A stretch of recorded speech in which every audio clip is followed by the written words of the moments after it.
The Malankara Church received a new vitality and vigor through Reformation, which was definitely a divine intervention. Palakunnath Abraham Malpan of Maraman, defying the opposition of the conservatives, was the vanguard of Reformation in Malankara. His colleague in the old seminary, Kaithayil Givargis Malpan, also shared his views.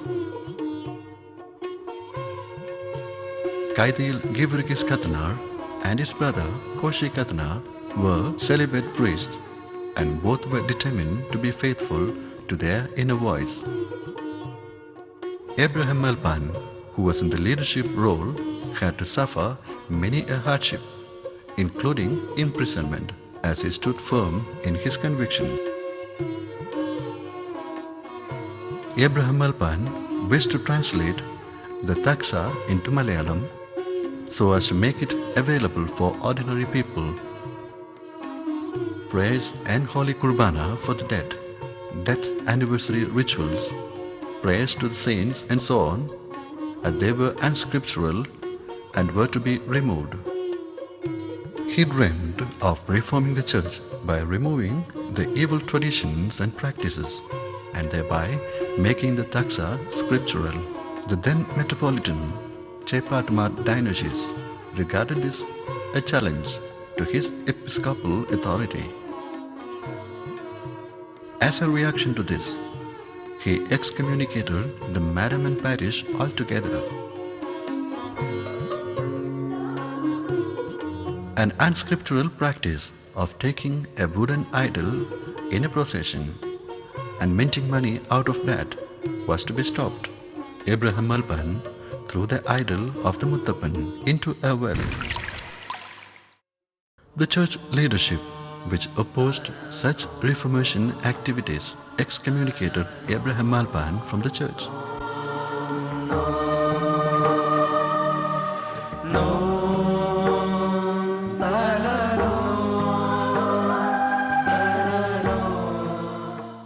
It is said that the 9th Thoma was consecrated when the 8th Thoma was in his deathbed. This was seen as a deficiency in his consecration. As a solution for this, Matthews of Palakunnath deacon was sent to Mardin to be consecrated. Continuity in episcopal succession was the motivation of the church in doing this.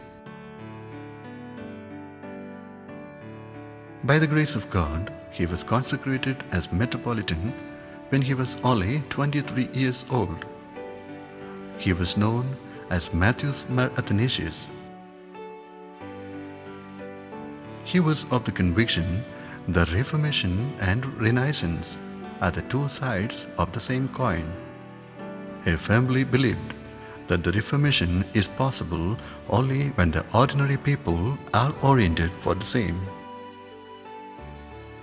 He wanted to bring the whole church into the spirit of Reformation. In order to rally everybody with him, he used the old Taksa itself.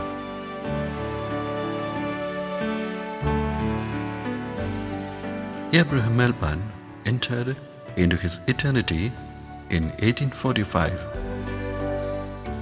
at the age of 50. Before seeing the ideals of Reformation blossoming in the church. The Maharaja of Travancore gave his famous royal edict proclaiming Matthews Mar Athanasius as the Malankara Metropolitan. He led the church for a long time.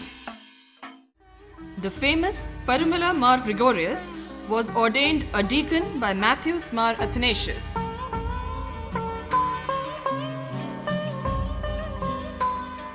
Matthews Mar Athanasius, who was duly consecrated, also had the royal recognition from the Raja of Travancore. Hence, he was accepted everywhere.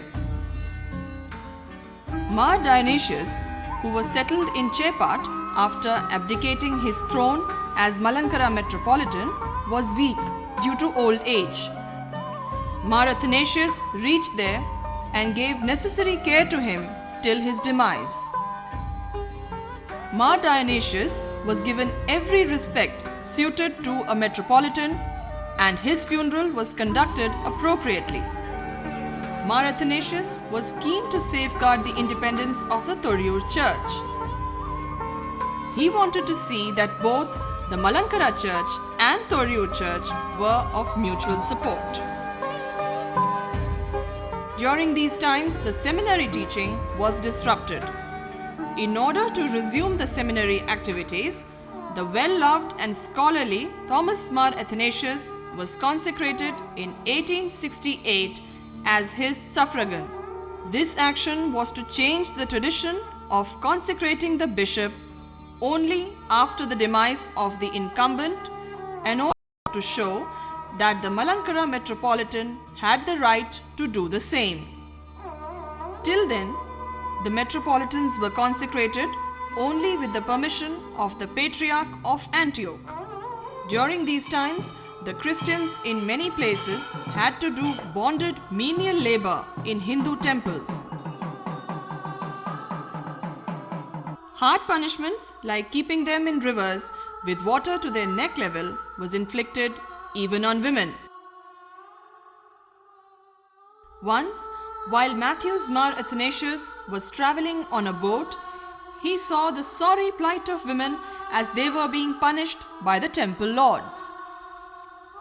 Tirumeni liberated them immediately and, using his influence in the government, ended this practice forever. During those times, when even the Syrian Christians, for their own benefits, practiced untouchability and unseeability, the Western missionaries were very keen to propagate the gospel among the oppressed and the downtrodden.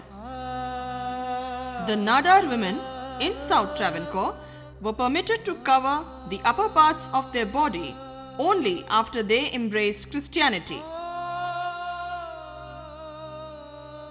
After the Mavelikara Padiola, the Western missionaries gave great attention for evangelization among the downtrodden. That was providential.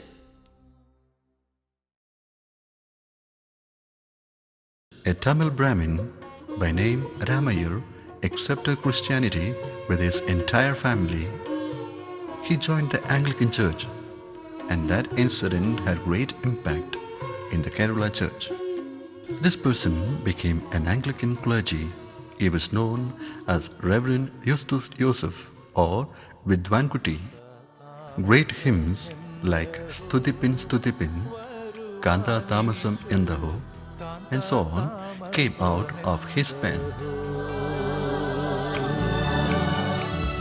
Kanta Tamasamindaho Varuvanishu Kanta Tamasamindaho.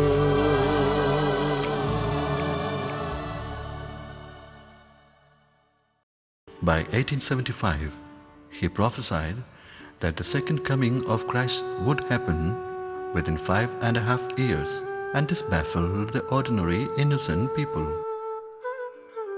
The Malankara Church had to work hard to keep the people from this euphoria.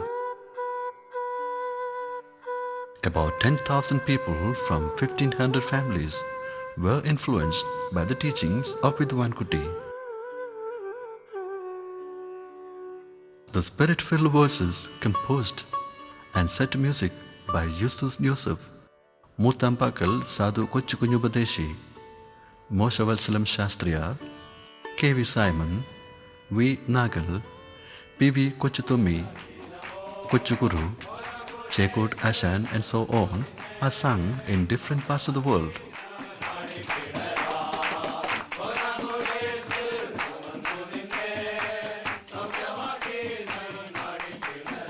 In the Eastern Church tradition, music has a very important place in worship.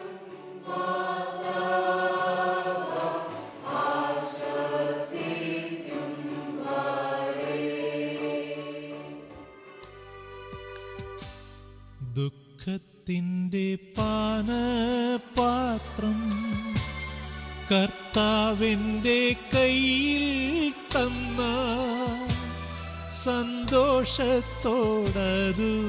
വാങ്ങി hallelujah പാടിയിടും ഞാൻ. ദോഷമായിട്ടൊന്നും എന്നോടെൻ്റെ നാഥൻ ചെയ്യുകയില്ല. എന്നെ അവനടിച്ചാലും അവൻ എന്നെ സ്നേഹിക്കുന്നു.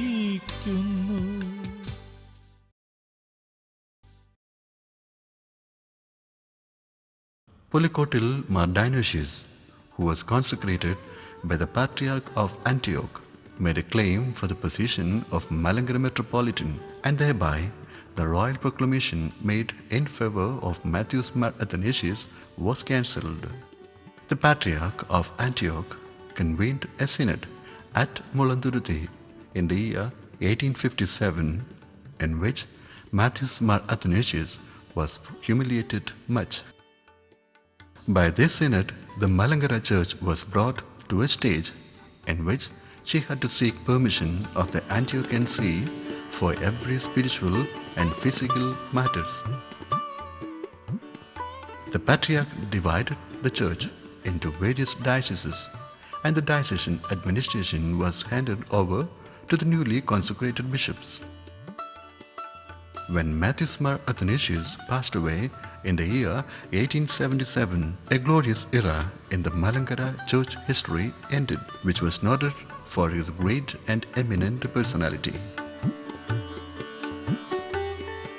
The assurance given by him in his last Kalpana that God will take care of his sheepfold in his providential care is being carried out even today. Thomas Mar Athanasius succeeded Matthews Mar Athanasius. Polycotil Mar Dionysius argued that as Thomas Mar Athanasius was not consecrated by the Patriarch of Antioch, the possessions must be abdicated. Thus originated the seminary case. The verdict of the royal court, which was the appellate court, was not favorable for Thomas Mar Athanasius.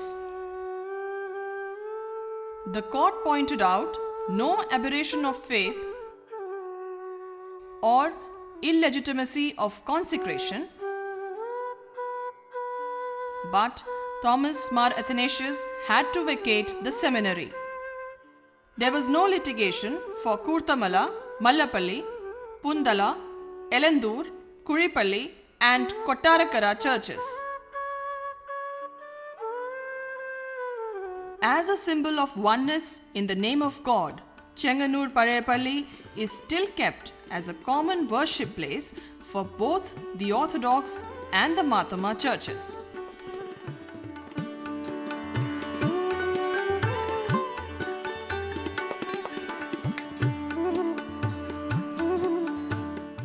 This period of history in the church was of controversies on account of matters like the celebration of Holy Communion, the presence of God in the holy elements, and so on. In spite of these arguments and controversies, the division of the church was unthinkable for the forefathers. One has to remember them with thankfulness that they were willing to forsake the churches their ancestors built and the cemeteries where their forefathers were laid to rest for the sake of the faith.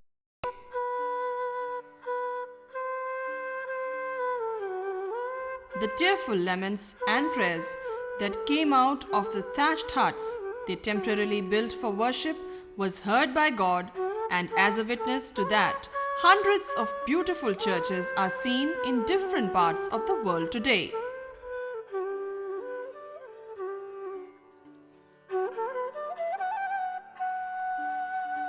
Thomas Mar Athanasius entered into eternal rest in 1893. He kept the valor and faith of the faithful in spite of the losses. His untimely death was the result of so many mental blows that he suffered. Rt.Rev.Dr. at the time of Tirumeni's funeral prayed like this: When Moses died, O Lord, you had prepared Joshua for the Israelites, and now for us, who is there? Thoma, the then Vicar General of the Church for about a quarter of a century, was the representative of these times. He took initiative to get this beautiful landscape known as the Panchayat Puredam to be the headquarters of the church.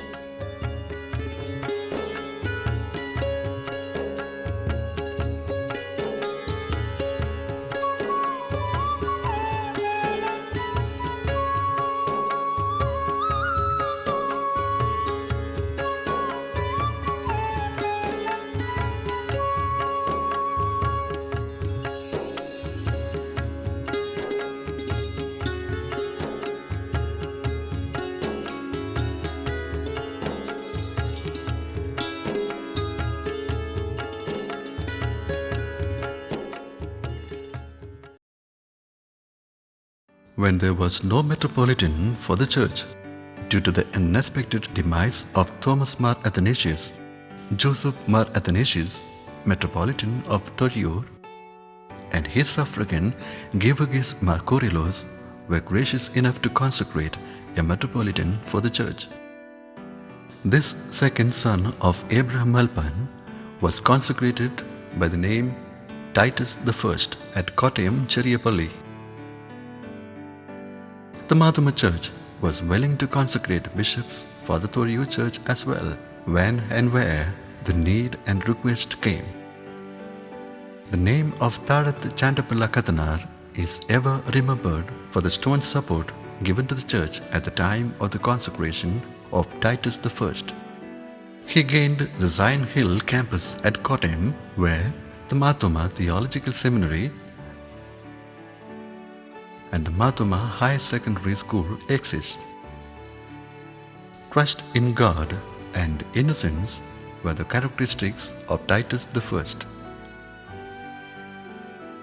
The Baptist missionary Gregson arrived in Malangara during those times, and many, like Mahakavi K.V. Simon, became votaries of re-baptism. Many Pentecostals also became proclaimers of re-baptism.